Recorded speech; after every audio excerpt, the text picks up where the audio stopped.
जिन्होंने हमारी बेटियों के सिंदूर उजाड़े थे, वही कटे पिटे लोगों को हमने उन्हीं की बहन भेज करके उनकी ऐसी की तैसी करवाई। एक बार मोदी जी के लिए जोरदार ताली बजाओ। उन्होंने कपड़े उतार उतार के हमारे हिंदुओं को मारा और मोदी जी ने उनकी बहन को उनकी ऐसी की तैसी करने हमारे जहाज से उनके घर गए। अब मोदी जी कपड़े तो उतार नहीं सकते थे, इसलिए उनके समाज की बहन को भेजा कि तुमने हमारी बहनों को अगर विधवा किया है तो तुम्हारे समाज की बहन आके तुम्हें नंगा करके छोड़ेगी। देश का सम्मान, मान सम्मान और हमारी बहनों का सुहाग का बदला तुम्हारी जाति की समाज की बहनों को पाकिस्तान भेजकर अगर कोई ले सकता है। और उन्होंने कहा था, जिन माताओं के सिंदूर को मिटाने का काम जिन लोगों ने किया, जिन आतंकवादियों ने किया और जिन आतंकवादियों को जिनने पाला, जो पाल रहे हैं, उनको नेस्त नाबूद नहीं कर देंगे तब तक चैन की सांस नहीं लेंगे। और यशस्वी प्रधानमंत्री जी को हम धन्यवाद देना चाहेंगे और पूरा देश की वो सेना, वो सैनिक उनके चरणों में नतमस्तक है। उनके चरणों में पूरा देश नतमस्तक है। उन्होंने जो जवाब दिया है उसकी जितनी सराहना की जाए, जितना कहा जाए, एक बार उनके लिए जोरदार ताली बजा करके जाए। आपने सुना इन तीन राजनेताओं को।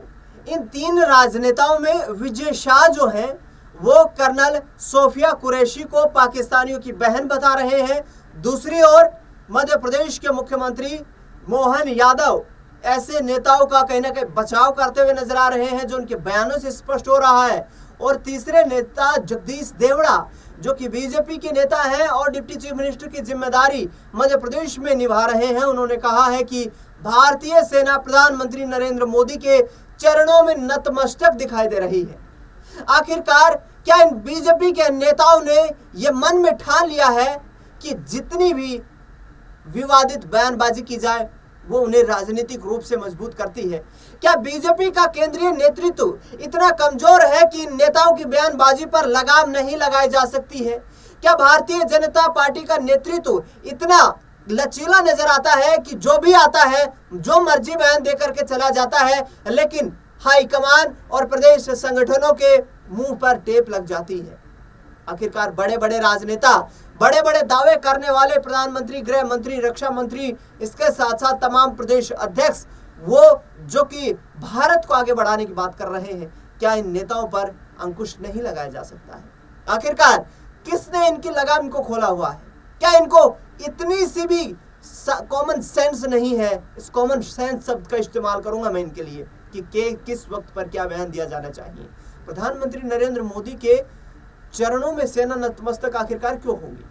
पूरा देश सेना के शौर्य से गौरवान्वित होता है। सेना किसी भी देश का सर्वोच्च ताज होता है।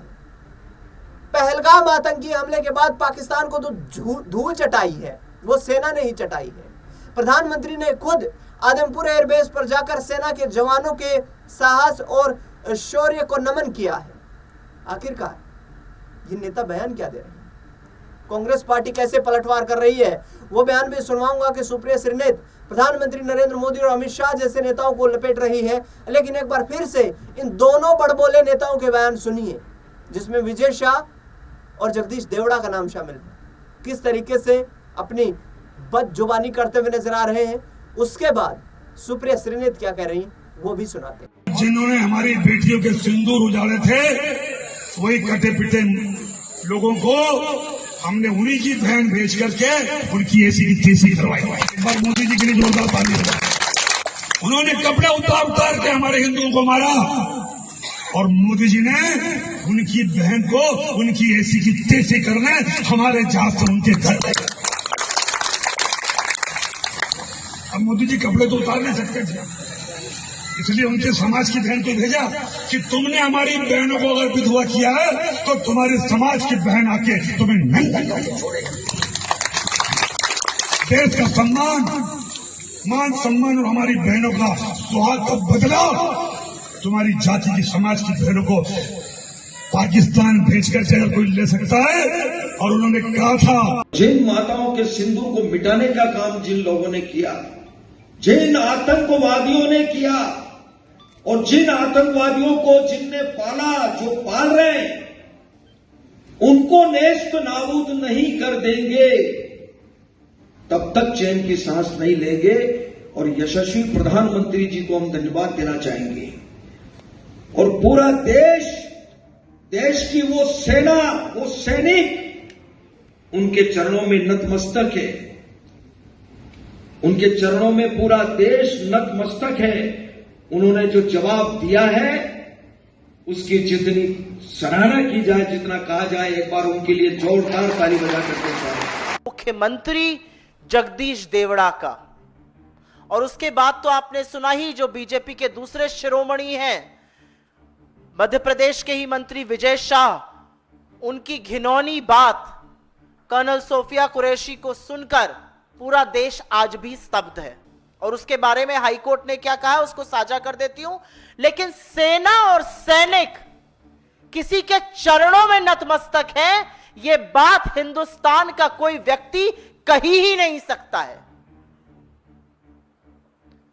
जिस सेना के शौर्य और पराक्रम के आगे पूरा देश नतमस्तक है, जो सेना हमारी सरहद से लेकर हमारी भूभागीय अखंडता, हम सबकी सुरक्षा सुनिश्चित करती है, जो जब जब देश पर संकट आता है, इस बार भी जब पहलगाम का आतंकी हमला हुआ तो दुश्मन को नाको चने चबवाने का काम जो सेना करती है, जिसने पाकिस्तान में घुसकर आतंकी कैंप निस्तो नाबूद किए, जिसने पाकिस्तान की रूह कपा दी, उस सेना के लिए कहना कि वो सेना किसी के चरणों में नतमस्तक है, यह पाप है। और यह पाप बीजेपी के लोग, बीजेपी के उप मुख्यमंत्री, उनके वरिष्ठ नेता लगातार कर रहे हैं।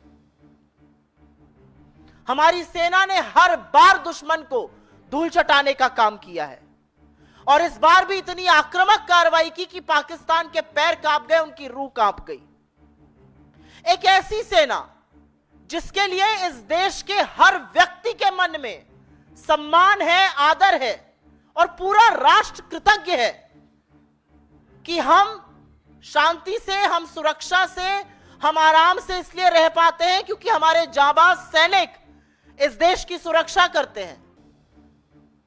और वो इस देश की सुरक्षा तपते हुए रेगिस्तान से लेकर हाड़ कांपती हुई ठंड वाले सियाचिन के ग्लेशियर में खड़े होकर करते हैं। और तब हमारा लोकतंत्र, तब हमारी भूभागीय अखंडता, तब हमारा देश सुरक्षित रह सकता है। और ऐसी सेना के लिए जिस व्यक्ति के मन में इतनी दुर्भावना, इतने गंदे विचार हैं, वो व्यक्ति किसी भी पद पर रह ही नहीं सकता है। एक लोकतंत्र में उप मुख्यमंत्री रहना तो विचार के बाहर की बात है। और इस बार माफी मांगने से, इस बार खेद व्यक्त करने से काम नहीं चलेगा। इस बार ऐसे व्यक्ति को बर्खास्त करना पड़ेगा। इस बार बीजेपी मूक दर्शक नहीं बनी रहेगी। इस बार प्रधानमंत्री छुपे नहीं रहेंगे। और अगर आप ऐसे व्यक्ति को बर्खास्त नहीं करते हैं, अगर जगदीश देवड़ा की अभी कुछ घंटों में बर्खास्तगी नहीं होती है, तो यह माना जाएगा कि सेना को अपने चरणों में नतमस्तक करने की बात नरेंद्र मोदी कह रहे हैं, उनकी मौन स्वीकृति है, उनका संरक्षण है, वरना यह बात कहने की हिमाकत और हिम्मत कोई कर ही नहीं सकता है। असलियत यह है कि अभी 48 घंटे नहीं बीते हैं और बीजेपी के ही मध्य प्रदेश के मंत्री विजय शाह ने इस देश की सबसे होनहार, सबसे वीर, सबसे बहादुर सैनिक बेटी सोफिया कुरैशी के बारे में जो कहा वो आपने सुना। वो सुनकर पूरा देश स्तब्ध है। मैं उन शब्दों को दोहराऊंगी नहीं क्योंकि मैं उस तरह का पतन नहीं करना चाहती हूं इस मंच से। और बीजेपी ने इस आदमी के खिलाफ भी कोई कार्रवाई नहीं की, कोई अनुशासनात्मक कार्रवाई नहीं की गई। बीजेपी और मध्य प्रदेश की सरकार और दिल्ली की केंद्र सरकार हाथ पर हाथ धरे बैठी रही जब तक कि जबलपुर हाईकोर्ट ने निर्देश नहीं दिया कि एफआईआर हो। और एफआईआर भी बिल्कुल अनमने ढंग से बिना प्रॉपर चार्जेस लगाई की गई और उसका कच्चा चिट्ठा आज कल हाईकोर्ट की सुनवाई के दौरान बयां हो चुका है। क्योंकि पूरी की पूरी पार्टी और सारी सरकार केंद्र की भी और मध्य प्रदेश की भी विजय शाह को बचाने में जुटी हुई थी, अब वो जगदीश देवड़ा को बचाने में जुट जाएगी। असलियत यह है कि मध्य प्रदेश के हाई कोर्ट ने कल सुनवाई के दौरान कहा कि जिस तरह की एफआईआर दर्ज हुई है वो सिर्फ और सिर्फ दिखावा है और एफआईआर में ऐसा कुछ भी नहीं है जिससे संज्ञेय अपराध दर्शाया जा सके। अदालत ने टिप्पणी करते हुए कहा कि यह ड्राफ्ट ही ऐसा बनाया गया है कि इसको रद्द किया जा सके और बेंच ने आगे कहा कि इस एफआईआर में कुछ नहीं है। बेंच ने कहा इसमें सुधार करना चाहिए, बिना हस्तक्षेप के और बिना दबाव के ऐसा एफआईआर की जांच को आगे बढ़ाई जाए और उसकी सुनवाई फिर से होगी। यह असलियत है मध्य प्रदेश की सरकार की, यह असलियत है मध्य प्रदेश की पुलिस की, यह असलियत है बीजेपी की मध्य प्रदेश में और बीजेपी की दिल्ली में। अभी तक आपने एक बार भी जेपी नड्डा जी के मुंह से, अमित शाह जी के मुंह से, खुद प्रधानमंत्री नरेंद्र मोदी जी के मुंह से सुना कि यह बिल्कुल गलत कहा गया है? अभी तक बीजेपी के किसी भी नेता ने आके कहा जगदीश देवड़ा और विजय शाह जैसे लोगों की सभ्य समाज में कोई जगह नहीं है, सरकार तो बहुत दूर की बात है। लेकिन एक सवाल उठता है कि हमारे देश में जहां पर सेना का जो सम्मान है वो सर्वोच्च है, जहां पर बार बार पूरा देश कृतज्ञता स्पष्ट करता है, जहां पर जब छुट्टियां कैंसिल हुई और जब सैनिक अपने अपने बेस पे जा रहे थे तो उनको इस देश के आम नागरिक पानी पिला रहे हैं, उनके ऊपर पुष्पों की वर्षा कर रहे हैं। बीजेपी ऐसा क्यों करती है? बार बार ऐसा क्यों करती है? जिस ऑफिसर को देख के इस देश की आधी आबादी और बाकी सब लोगों का सीना गर्व से तन जाता है, उसके लिए इतनी नीच बात क्यों कहते हैं बीजेपी के लोग? जिस सेना के चलते हमारा गर्व से सिर ऊंचा रहता है, हमारा इकबाल बुलंद रहता है, उस सेना को कहना कि वो चरण में नतमस्तक है मोदी जी के, ऐसा वो क्यों करते हैं? क्योंकि बीजेपी की रगों में बलिदान का नहीं, मुखबिरी का खून है। क्योंकि बीजेपी बार बार सेना का अपमान इसलिए करती है क्योंकि बीजेपी ने आजादी के आंदोलन में कोई भूमिका नहीं निभाई थी, कोई बलिदान नहीं दिया था। बीजेपी ऐसा इसलिए करती है क्योंकि उन्होंने मोदी जी से सीखा है। खुद मोदी जी भी तो कहते थे कि एक व्यापारी के अंदर एक सैनिक से ज्यादा साहस है, और आज वही बात उनकी पार्टी और उनके लोग बार बार